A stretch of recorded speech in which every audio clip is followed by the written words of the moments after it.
میرے سامان سے بھرے 10 قافلے آج پہنچ گئے ہیں۔ ماشاءاللہ۔ کوفہ ایسا شہر تھا جہاں امیر لوگ جو دولت سے مالا مال تھے اور دوسری طرف وہاں کچے گھروں میں غریب اور لاچار لوگ بھی بستے تھے۔ اسی دور میں ایسا خلیفہ تھا جو ایک عام آدمی کی طرح زندگی بسر کرتا، نہ کوئی عالیشان گھر، نہ کوئی محافظ اور نہ کوئی غرور۔ لوگ خود حیران ہوتے کہ خلیفہ ایسا بھی ہو سکتا ہے۔ بہت عام سی زندگی گزارنا مشکل تو نہ تھا، لیکن اتنی بڑی سلطنت کے باوجود بھی سادہ سا رہنا یہی لوگوں کے دل کو بھا جاتا۔ یہی خلیفہ جو سادہ سے تھے، انہی کی شجاعت کے چرچے عرب میں مشہور تھے۔ دشمن ان کے سامنے ٹک نہیں پاتا تھا، اور عدل سے ایسا تھا کہ غیر مسلمان بھی ان پر بھروسہ کرتے۔ مسلمانوں کا خلیفہ بہت دانشور آدمی ہے۔ آپ اکثر دن کے وقت عدالت لگاتے، لوگوں کو انصاف کے مطابق فیصلے سناتے۔ ان کے لیے سب لوگ ایک جیسے تھے، چاہے وہ مسلمان ہو یا غیر مسلمان۔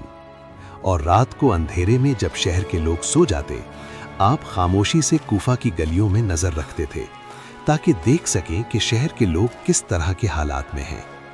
ان کا کہنا تھا کہ اگر کسی پر بھی کسی قسم کا ظلم ہوا تو مجھ سے سوال ہوگا، اس لیے آپ کسی بھی وقت کسی بھی شخص کی مدد کے لیے تیار رہتے، چاہے وہ غریب ہو یا امیر۔ کسی رات حضرت علی علیہ السلام کوفہ کی تنگ گلیوں میں اکیلے گزر رہے تھے۔ تھوڑا آگے جانے کے بعد اچانک سے خاموشی ختم ہو گئی اور کچھ بچوں کے رونے کی آوازیں آنے لگیں۔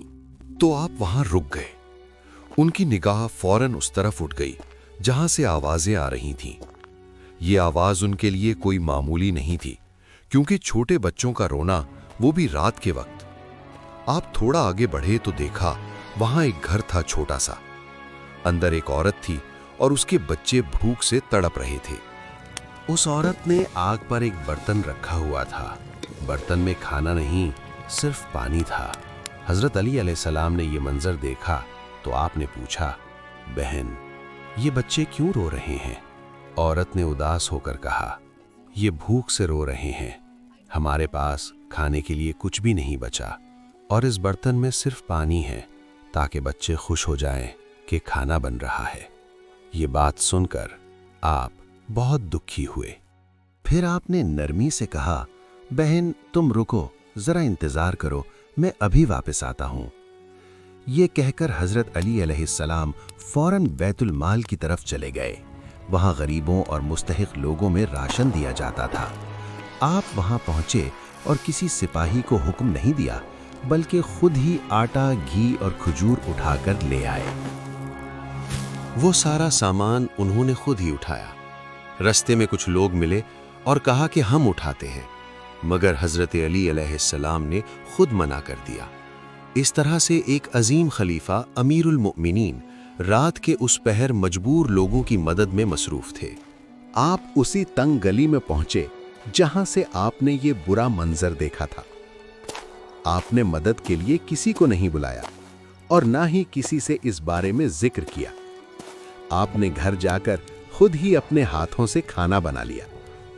جب کھانا بن گیا تو آپ نے پیار سے ان بچوں کو کھانا کھلایا، اور پھر اس طرح ان بچوں کا پیٹ بھر گیا۔ اس کے بعد حضرت علی علیہ السلام کچھ دیر کے لیے بچوں کے پاس بیٹھ گئے۔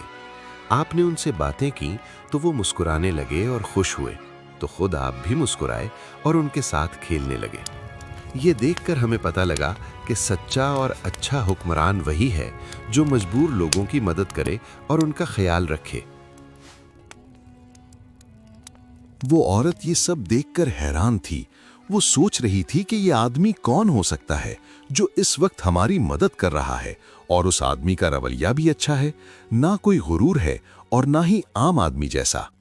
کچھ دیر بعد جب عورتوں کو پتہ چلا کہ یہ کوئی عام آدمی نہیں ہے بلکہ حضرت علی علیہ السلام ہے، تو عورت کی آنکھوں سے آنسو بہہ نکلے۔ اس سے حضرت علی علیہ السلام کا انصاف صاف نظر آتا ہے کہ آپ نہ امیر اور غریب میں فرق کرتے بلکہ ان کی مدد بھی کرتے تھے۔ کوفہ کے آس پاس میں زمین سخت اور زرخیز ہوا کرتی تھی، گرمی بھی بہت زیادہ ہوتی تھی اور کام بھی زیادہ ہوتا۔ یہ وہاں کی عام سی بات تھی، مگر اسی سخت دھوپ اور گرمی میں حضرت علی علیہ السلام خود کام کرتے تھے۔ کسی غلام کو حکم نہیں دیتے، نہ کسی سے کام کرواتے، بلکہ خود محنت کرتے، خود زمین کو پانی دیتے، خود کھودتے اور خود ہی خیال رکھتے۔ آپ یہ نہیں سوچتے تھے کہ میں خلیفہ ہوں، میں عیاشی کروں گا، بلکہ ایک عام آدمی کی طرح سے کام کرتے اور لوگوں کو اسی کے حساب سے تلقین بھی کرتے۔ وہاں کھجور کے پودے لگائے ہوئے تھے۔ ہر نیا پودا آپ کی محنت کی عکاسی کر رہا ہوتا۔ آپ اس کام کو صرف کھیتی باڑی سمجھ کر نہیں کرتے، بلکہ فرض سمجھ کر نبھاتے۔ وقت گزرتا گیا، جو پودے چھوٹے تھے اب وہ آہستہ آہستہ بڑے درخت بن گئے تھے۔ اس سخت گرمی میں حضرت علی علیہ السلام نے محنت کی، لیکن آپ نے کبھی محنت کو نہیں چھوڑا۔ ان کا ہر گرتا ہوا پسینہ ان کی محنت اور صبر کا پھل تھا۔ لوگ اکثر دیکھ کر حیران ہوتے اور کہتے، یہ خود کام کر رہے ہیں۔ حضرت علی علیہ السلام لوگوں سے اکثر فرمایا کرتے تھے، حلال روزی کمانا بھی عبادت ہے۔ حضرت علی علیہ السلام نے جو کھجور کے درخت لگائے تھے وہ بڑے ہو کر پھلدار ہو گئے، ہر طرف ہریالی پھیلنے لگی، درختوں پر کھجوروں کے گچھے لٹکنے لگے۔ اب وہ کھیت آباد ہو گئے تھے۔ حضرت علی علیہ السلام نے ان درختوں کے بارے میں بہت اچھا سوچا ہوا تھا۔ آپ نے اسے صرف اپنا حق نہیں سمجھا، بلکہ اللہ کی امانت سمجھ کر سوچا تاکہ نیکی پھیلے۔ جو باغ حضرت علی علیہ السلام نے اتنی محنت اور کوشش سے بنایا تھا، وہ آپ نے اللہ کی راہ میں دے دیا، بس خاموشی سے اسے اللہ کے حوالے کر دیا۔ یہ باغ سب کے لیے کھول دیا گیا۔ اس کے بعد یہ رحمت کا ذریعہ بن گیا۔ یتیم، غریب سب اس سے استفادہ لینے لگے۔ جو لوگ وہاں سے گزرتے وہ بھی اس سے فائدہ اٹھاتے۔ آپ نے کچھ بھی اپنے لیے جمع کر کے نہیں رکھا۔ انہوں نے ہمیں یہ پیغام دیا کہ جمع کرنے سے زیادہ نہیں ہوتا، بلکہ خرچ کرنے سے اس چیز میں اضافہ بھی ہوتا ہے اور اللہ بھی خوش ہوتا ہے۔ ہمیں بھی دنیا میں اسی طرح سے نیک کام کرنے اور مجبور لوگوں کی مدد کرنی چاہیے، تاکہ لوگ بھی خوش ہوں اور اللہ تعالیٰ بھی۔ آپ اپنا اور اپنے پیاروں کا خیال رکھیں اور ہمارے YouTube چینل واقعات کی دنیا کو سبسکرائب کریں تاکہ تاریخ کی اچھی ویڈیو آپ تک پہنچ سکیں۔ اللہ حافظ۔